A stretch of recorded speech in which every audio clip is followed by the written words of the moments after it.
Mary and the angel, Joseph and the donkey. One day, a girl called Mary was wandering about her parents' house. She had just got engaged to a lovely young man called Joseph. He was a carpenter. A good, steady job, her mother said. There was lots for her to think about. She had a wedding to plan, a dress to make, a feast to organise, guests to invite. She was very busy and very excited. While she was walking and thinking, a visitor arrived. Not just any old passerby, but an angel. A great, galumphing angel. One of God's messengers, dressed in white, big beating wings dropping in from heaven. Mary trembled. It was very, very rare for anyone to see an angel. And when they did, it meant that something important was going to happen. Hello, said the angel. You are very special to God. This puzzled Mary. It worried her. What could the angel mean? The angel continued, Do not be afraid, Mary. God thinks you are just the person to do something very important. You're going to have a baby. That baby will be God's own son, come to be king of all creation. Mary was more puzzled and much more worried. How can this be? I've only just got engaged. I can't be having a baby yet. Well, said the angel, if you agree to God's plan, then God's Spirit will protect you, the baby will be born, and he will be God's son. If that's what God wants, replied Mary, then yes, I will do God's will. And at that point, the angel left her. Mary had just done a very brave thing, but she felt more worried than brave. So to calm her down, she went to feed the family's donkey, Old Grey. Just then, Joseph arrived to see his bride-to-be. Mary told him all that had just happened and what the angel had said. Joseph was worried too, but eventually he understood that this really was God's plan. Then he told Mary his news. We're going to have to go on a journey, and we will need Old Grey to help us. The Romans are changing the tax system. We've got to go to Bethlehem to register. You're going to have to come with me as we're going to be married. Let's take Old Grey for a walk and make sure he is fit enough to help us travel. So Mary and Joseph walked over to Joseph's house with Old Grey, the donkey. On the way, they talked excitedly about the angel, God's plans, the baby, and the Roman tax census. There was much to think about. Some months later, when Mary's baby was nearly due to be born, Joseph got the official summons to go and register in Bethlehem for the new Roman tax. He and Mary got their travelling bags ready. Bethlehem was about 90 miles away. It was going to be a long walk, especially with Mary in her condition. It was a good job they were taking Old Grey with them to help with the carrying. Because the days were hot, they often walked at night time when it was cooler. Mary grew tired very quickly, and the baby was getting bigger and heavier every day. At last they reached the streets of Bethlehem, so they could go to the castle, register for Joseph's taxes, and then find somewhere to sleep. But oh dear, every B&B, hotel and inn they passed had big signs up saying full.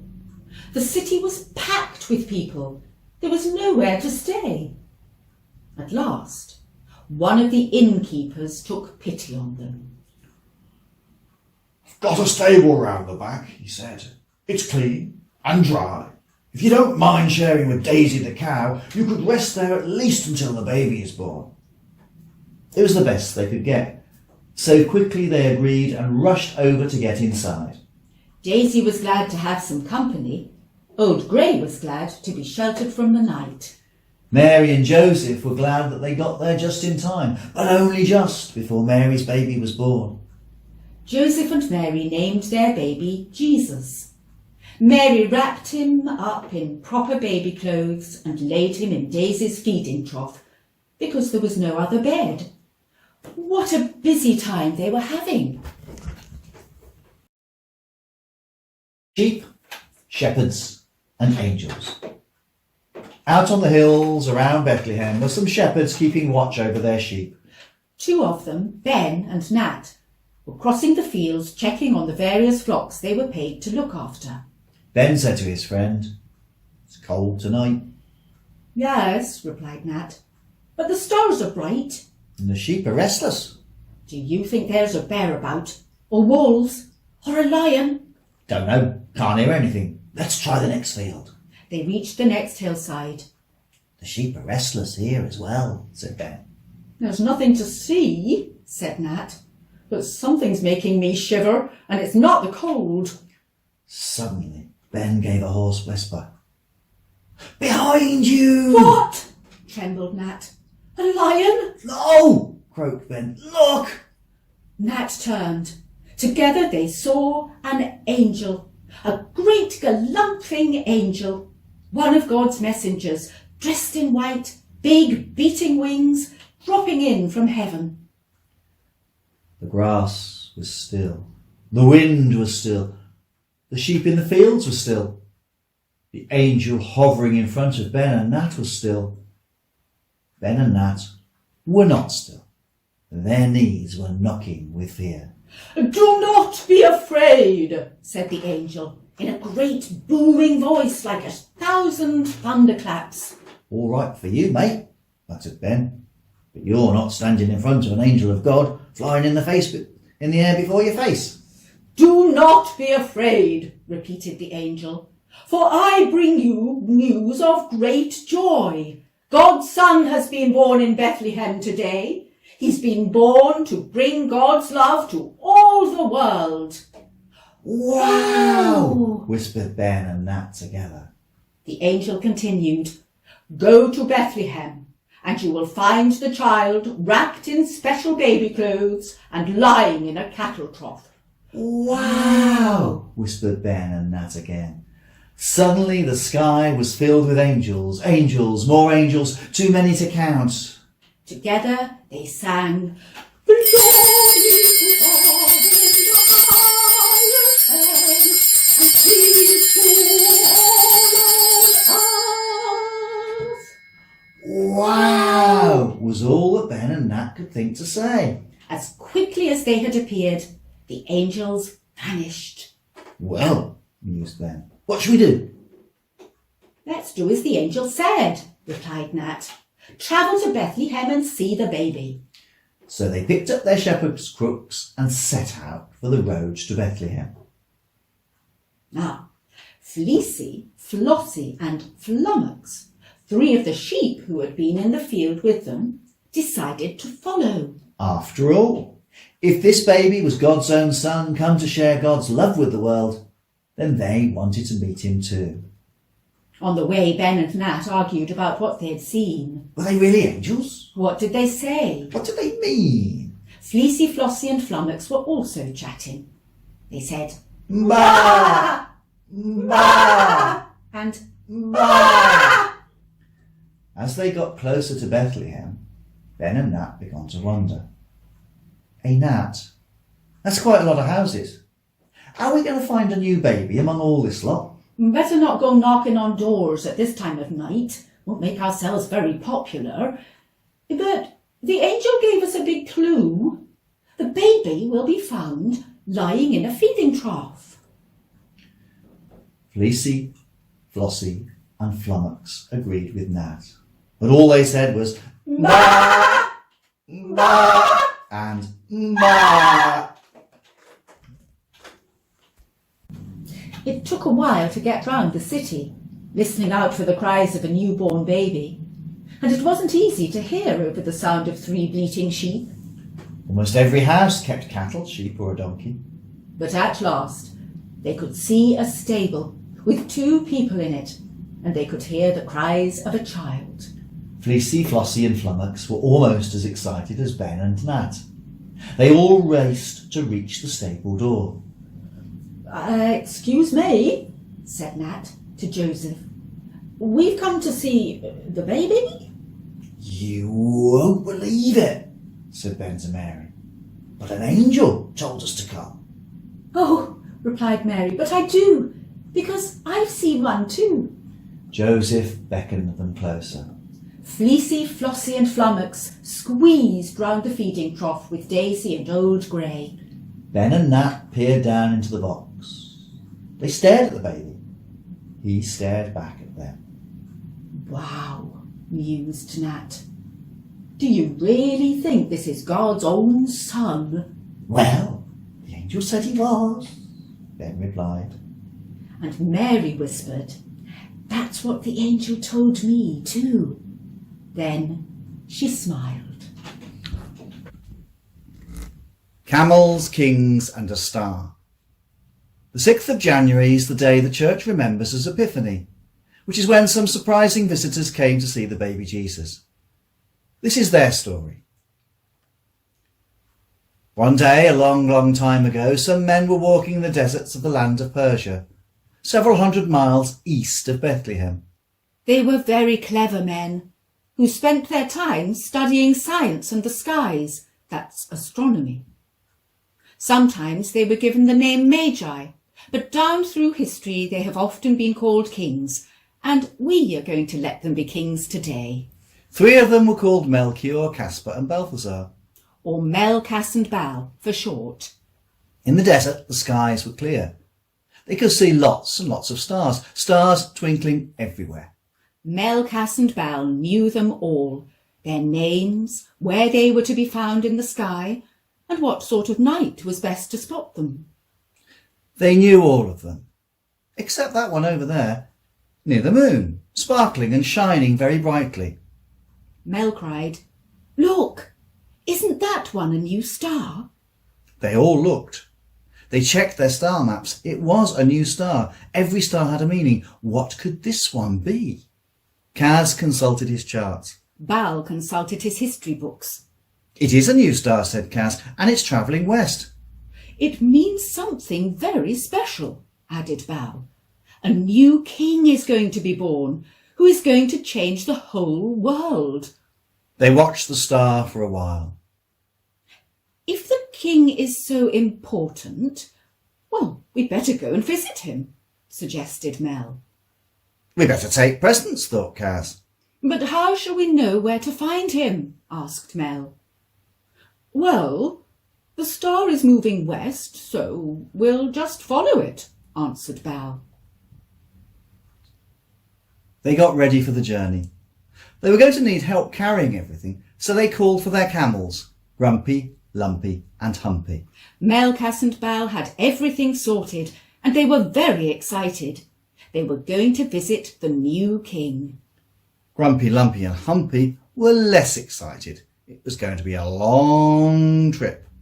They just snorted and snorted and snorted.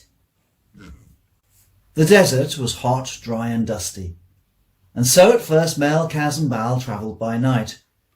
It was cooler then and they could see the star more easily, but as they journeyed they got more excited. What was the new king going to be like? Where would he be born? How was he going to change the world? Grumpy, Lumpy and Humpy noticed the scenery was changing. Trees had begun to appear. There were mountains and green hills in the background. Mel, Kaz and Bal spotted that the star was so bright that they could see it by day almost as well as by night. They decided to crack on with their travelling, resting less and keeping going during both day and night. Grumpy, Lumpy and Humpy weren't keen on having to work so hard. They snorted and they snorted and they snorted. Eventually, the land around them was greener, with sheep on the hillsides. Ahead of them, the star hung over a city. Was this where they were going to find the king? They had reached Jerusalem. Now, what should they do? Where shall we look for the new king? Asked Mel. Cass replied, Palaces are usually where kings are born. Well, let's start there then, agreed Bal. Grumpy, Lumpy and Humpy shook their heads.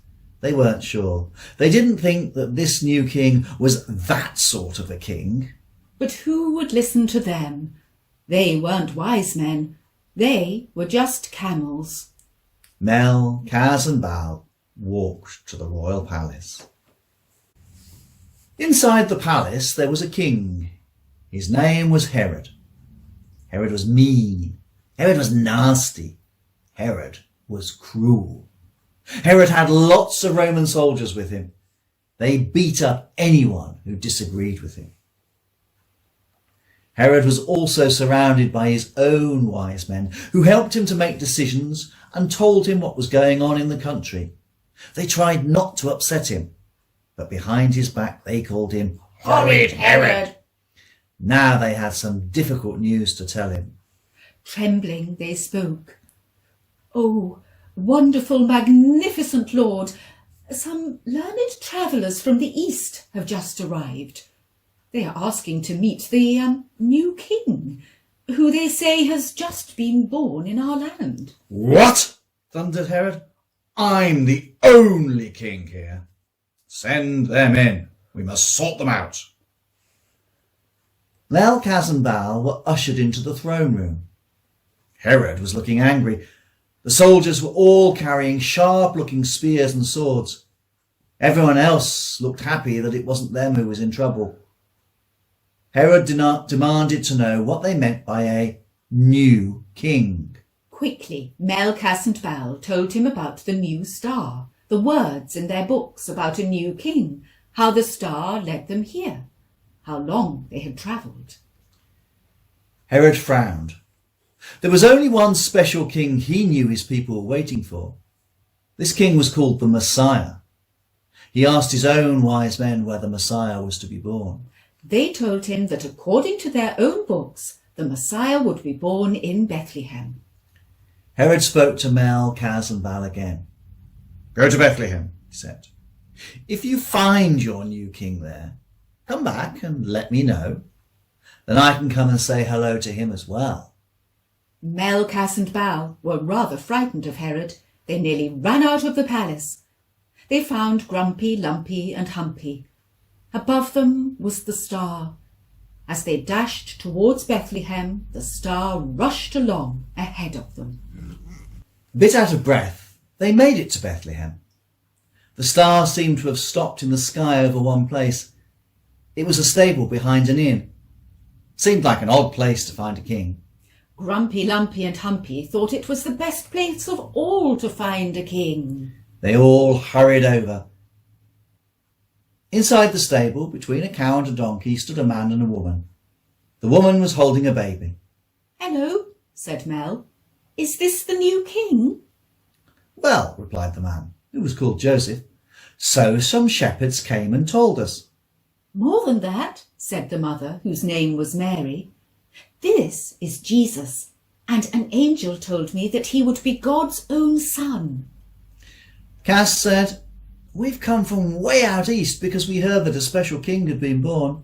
"But so far we've only met a very unpleasant king called Herod," Val added. Grumpy, Lumpy and Humpy said nothing. They were just staring at the baby. Cass stepped forward. "We've brought him gifts. Here is gold for his crown." Mel brought up his gift. "Here is frankincense from Arabia to keep him smelling sweet." Finally, Baal offered his gift. "This is myrrh from Yemen, to be used at the king's coronation." They all said hello to King Jesus. Hello. Then they chatted for a while with Mary and Joseph. Soon it was time for them to go home, but something was niggling them. Mel asked the others, "Do you think we should let Herod know that we found the new king?" Kaz replied, "I don't think he'd be very nice to him, do you?" "I think we should keep the new king's identity secret," decided Val. "Let's go home as quickly as possible." And that's just what they did. Leaving Bethlehem at night, they took a different route back east. On the way, they chatted about all that they had seen and heard. They wondered what would happen to Jesus when he grew up. They argued about how he might be able to change the world. They discussed what it meant to be God's son. Grumpy, Lumpy and Humpy listened very carefully. They knew that this story had just begun. They all forgot about horrid Herod.